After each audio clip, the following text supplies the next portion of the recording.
धान खरीदी का अंतिम दिन चूंकि कल रहने वाला है। अब तक 97.75 मीट्रिक टन धान की खरीदी हुई है। अब तक 21,74,000 किसानों ने धान बेचा है। धान खरीदी का टारगेट फिलहाल पूरा नहीं हुआ है। टारगेट के लिए 7.25 मीट्रिक टन खरीदी अभी होगी।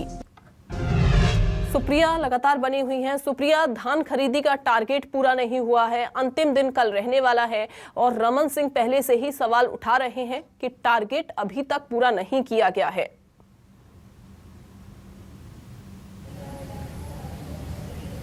जी बिल्कुल, धान खरीदी जो है उसकी अंतिम तिथि कल निर्धारित की गई है। आपको बता दूं कि अभी तक के 97 लाख टन मीट्रिक टन से ज़्यादा धान की जो खरीदी है वो हो चुकी है और सरकार को अपना लक्ष्य पूरा करने के लिए 7.25 लाख मीट्रिक टन धान की खरीदी और करनी है और कल तक के डेट जो है वो निर्धारित किया गया है। उसके बाद धान खरीदी नहीं होगी, ऐसा खुद मंत्री अमरजीत भगत ने कहा है और धान खरीदी की तारीख अब नहीं बढ़ेगी।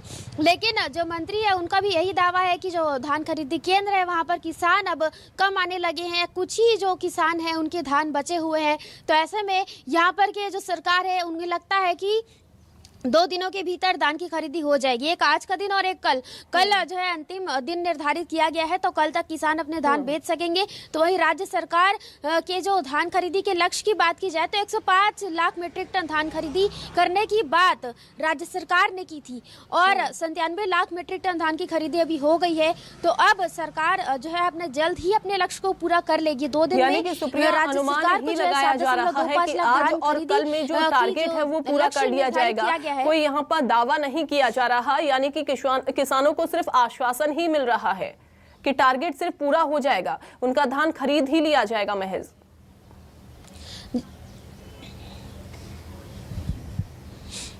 जी बिल्कुल, किसानों का धान खरीदा तो जाएगा, ऐसा राज्य सरकार का आश्वासन है। खुद सरकार के मंत्री ने कहा है कि 7 फरवरी तक ही धान खरीदी की जो तिथि है वो निर्धारित की गई है। आपको बता दूं कि पूर्व में इसकी जो तारीख है वो 31 जनवरी तक निर्धारित की गई थी, लेकिन मौसम की खराबी के चलते जो तारीख है वो बढ़ाई गई है, क्योंकि किसान काफी समय से मांग कर रहे थे कि जो धान खरीदी है उसकी तारीख में वृद्धि करनी चाहिए। तो अब किसानों ने मांग की थी और उनके मांग के आधार पर 1 हफ्ते का अतिरिक्त समय दिया गया था, लेकिन परिस्थितियों के अनुसार हो सकता है कि तिथि बढ़ाई जाए। लेकिन मंत्री ने तो ये साफ कहा है कि तिथि तो नहीं बढ़ाई जाएगी, लेकिन अब देखना होगा कि कल के बाद स्थिति क्या होती है, किसान क्या मांग करते हैं। बिल्कुल बिल्कुल, क्या मांग करते हैं और कितना टारगेट पूरा हुआ है ये भी देखने वाली बात होगी। सुप्रिया, आप बने रहिए हमारे साथ, आगे भी अपडेट लेते हैं।